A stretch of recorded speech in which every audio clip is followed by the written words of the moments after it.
what we're doing is we're building up the artwork on the bike. So we're building up a rough idea of where we're going, and then I'll go around the bike and come back to areas time and time again until I'm happy with it. I've got enough artwork in there, and the detail level is as high as I want it to be. And the way I do that, I've got several airbrushes you can see in the background. So we've got different colours in each of the airbrushes, and I'll come in with light colours and dark colours and alternate between the two to build up fairly subtle background stuff. So the things that you'll see on there now, when you come to the completed bike, they'll be buried under layers and layers of different paints, which then mean that it's got depth and it's got features all over it. So when you're looking at the bike, there's subtle things that you won't directly notice, but are there and were done on purpose. When we're airbrushing, there's a number of things that we can use to help out with what we're doing. You can see that I'm using shields of different varying sorts, different angles and shapes and forms. That helps me put different patterns on and things like that. So there's curves, French curves are always handy for that.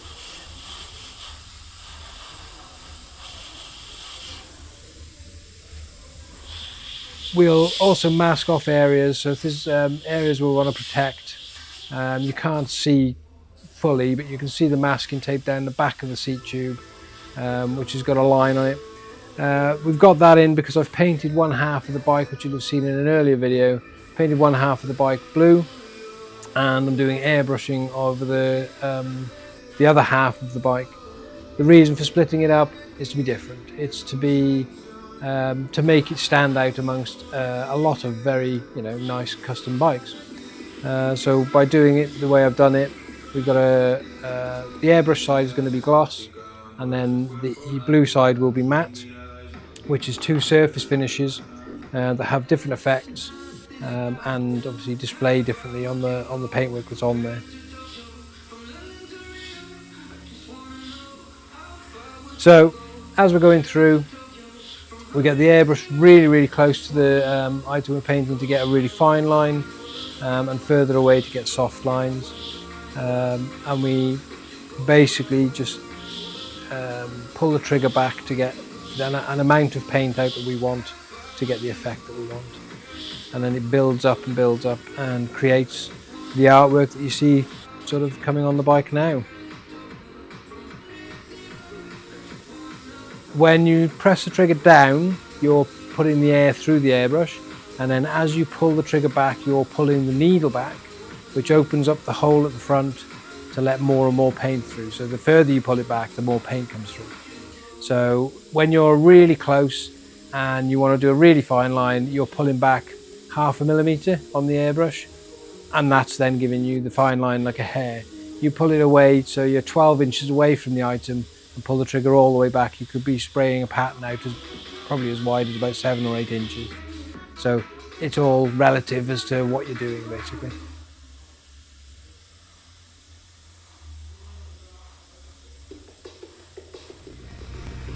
So the reason I use airbrushes and why I get on with airbrushes so well is you can be very detailed. You can paint as thin as a hair.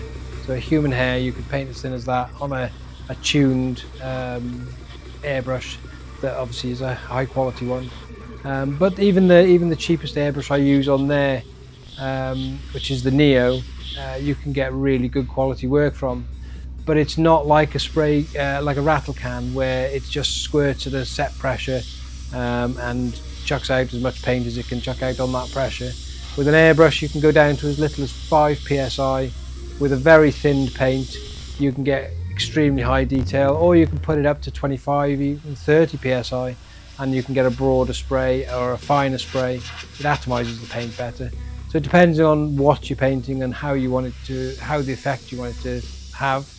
Will depend on what you're running pressure wise, and also how far you pull the trigger back. And the pressure is varied. I vary at the water trap. So there's a Mac valve on some of the airbrushes that I've got, but I don't use it. A Mac valve is basically you can shut the pressure off on the airbrush itself, but you've got no way of knowing what pressure you're at then. So I use the water trap. So my compressor puts air through the system. It comes to a main water trap that I use to get rid of the water, and then it splits there. So one part goes into the booth for spraying lacquers and base coats and things, and then the other side splits to another water trap, which then is regulated down to the low PSI to come to the airbrushes. And then I can run 3 to 5 airbrushes at a time on different airlines. So when I teach, I obviously have a number of airbrushes going at the same time. On the paint rack that we've got on the footage here, that's got several different paints on there. From the top row has got candies on there, then you go down and it's got transparents and opaques and metallics, and they're all special for their own reasons. The opaques are the ones predominantly people would use for general artwork, but then you've got candies that will sort of dye rather than be a full cover. It actually colours the whole area in a hint of that colour. So for example, a candy green, or everybody's heard of candy apple red. So you put that over a metallic silver and you can still see the silver through it. The idea being that the silver then reflects through and looks deeper. So we've got all of those paints on the rack, and also currently run 6 airbrushes. All Iwata airbrushes. I solely use Iwata now. I've tried other brands, they don't suit my hands, so I find that Iwata fit me best. That doesn't mean they're a better or worse airbrush than anything else out there. The other bonus with airbrushing over and above things like oils or acrylic brush paints is they're dry very, very quickly. So you can put them on and within seconds you can put your hand on it and it won't smudge or the paint won't come off. Obviously if you're doing it correctly. If you do spray too much, or you spray it too watered down, it'll spider or it'll chase across the surface of the what it is you're painting. So again, practice, practice, practice. You get used to it, you understand why it's doing what it's doing, and you alter what you're doing to suit. So on.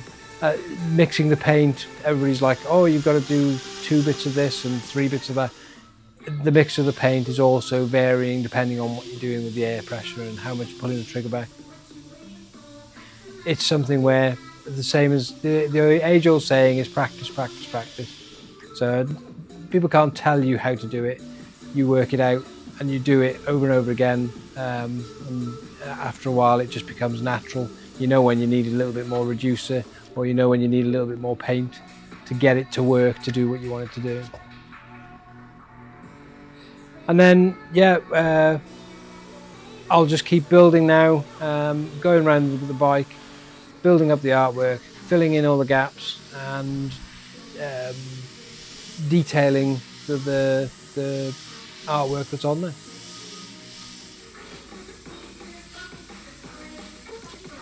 So we've got reference pictures that I use with all the artwork I do. I always have a design or a reference picture to work from. It doesn't necessarily mean it's going to be exactly the same as that reference picture, but it gives me a good idea of where I'm going with the artwork on a bike or an engine cover or whatever it is that I'm painting. So it's a lot of hours, but as you get, the more hours you put in, the more reward you get for being able to do what you do. So the basis of what I'm doing now is we've done a design beforehand, which I think I discussed before, and all I'm doing now is basically blocking in or filling in big spaces with items, because they're not anything in particular. There's no specific item that I'm putting in. It's just shapes and odd things which make up the whole complexity of the design. So when we came up with the original design idea, it's sort of developed from there, and then I'm redeveloping it as I'm painting it. So as we go along, I'm kind of making things into something else. which isn't meant to make sense per se, but also needs to represent something you can visually look at and maybe think, what is that? Is it a something or other?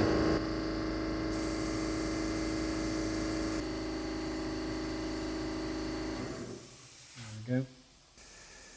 So yeah, so the shapes that are going in on here aren't anything in particular. They're not part of the actual mechanics of the bike or anything like that. They're not pretending to be parts of the mechanics of the bike. They're just mechanical items jumbled up. It's a distraction sort of thing, so it just looks cool basically. So the design was originally done on the computer and then transferred from the bike, the original bike, to this bike, and altered to suit the Madone's shape and form, and then it's now being altered as I go to suit what I want to put on there basically. So it looks similar to the original design, but it was never ever going to be exactly the same as the original design, because I needed the fluid sort of dynamic of being able to change it to suit what I felt it needed. So it's a little bit Salvador Dali, a little bit weird, strange things going on, but also a little bit biomechanical, which I think gives it the intrigue that it'll have. So people will ask questions like, what is that? Why have you done it like that? Why is that there? And that's the idea. But it also shows off, well, the main purpose for what we're doing with it really is it shows off the fact that I can airbrush, or we do airbrush and paint things that are different to the norm, or we're able to. We can do your bike blue, or we can do your bike whatever you like. Entirely up to yourselves. So what I'm doing there now, I've got 6 different airbrushes now, and I'm just changing the airbrush to get the colour that I want for the next bit. If I run out of airbrushes to fill the colour, I'll have to empty one and put a different colour in there. But to be fair, the colour palette's fairly close. There's only about 9 different colours on the whole bike paint job, so there's not too many colour swaps needed.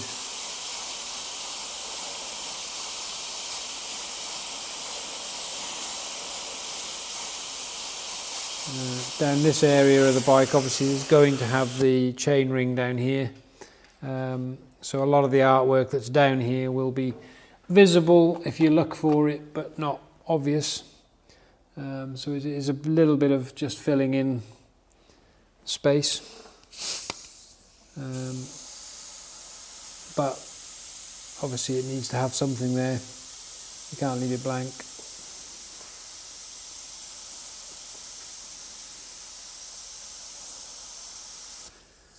And then the other side of the bike has got the rather large Trek logo on it, and the blue that we've switched to, because it was originally going to be teal, that's also on the other side as well. More predominantly, there is some of it on this side, you'll see it around the areas, but the idea is just to carry an amount of it over to this side so that we can have a continuation basically. Otherwise it looks a bit odd, it doesn't match. So I'll work my way up here, filling in the block areas, and then I'll come back in. I'm tempted to put a logo in there. I've got one logo on the back of the chainstay already. There's a number of companies that we've worked with over the years, and I'd like to sort of pay homage to them and give them a bit of a shout out on the bike for helping us out in our business journey, because obviously you need other companies to help you when you're on your own business. CMS, Chris, who's doing the videoing now. We wouldn't be able to put out the quality of videos that Chris is doing for us. And the difference between our videos and Chris's is quite dramatic, to be fair. You can tell which ones he's done and which ones we've done our own. Plus his direction is always helpful as well. He knows what shots he wants, so he just tells us, and I do as I'm told, as always. Yeah, we've got a number of bike shops and cycling clubs that I'm obviously a member of, Mule Cycle Club, but we use Brook Cycles in Welshpool, and Bike Shop Dave does all our Invisi frames. So there's a number of companies that we use that have been involved in this part of the process as well, and to a degree with their inputs. Some of them going, why would you do that? Which is great. It's exactly why we're doing it. Great questions. So anyway, we're working with, back to the bike really, we're working with water-based paints. We're in a very well ventilated workshop. If you're working in your bedroom or anything like that, you do need to have a mask on at all times. But we're in such a large unit here that I'm not overly concerned. If I'm doing lacquering or anything with the cellulose-based paint, then yeah, I would be wearing a mask and a respirator to make sure that I'm not breathing any of that stuff in.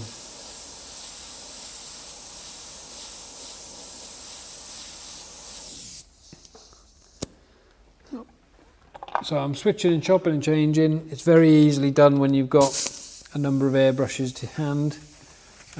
If you haven't, then you just try and fill in as much as you can on one colour before you move on to the next. So here I'm just working with the light balance on this area now, looking at the reference picture, going back to the bike, putting some paint on, checking the reference picture, so on and so forth. And all these are as random shapes that I'll make into something as we go back and forth around the bike. So I don't know whether Chris can show, obviously has shown the rest of the bike. It'll show you the process that we've gone through at the chainstay and at the seat area. But we'll go back to that later again and re-look at it again and again to make sure that it is exactly where I want it to be and how I want it to look.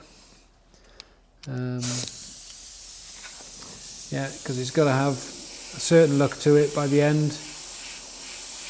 I was chatting to Chris before the video and explaining that we're going to be doing two different finishes on the bike, which make it very difficult for protecting the paintwork, because it'll have a matte finish and a gloss finish combined, which means that when you put frame protection on, they have a finish, normally either matte or gloss, but they're also done in sheets of plastic basically, so it won't be very easy to do any sort of Invisi frame on this, but we'll see what Dave can do.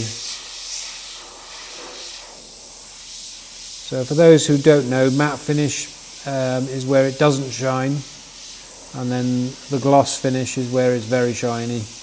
And then there's somewhere in between, which is a debated area called satin. And then it's up to opinion as to whether it's satin, matte or gloss, depending on who's viewing.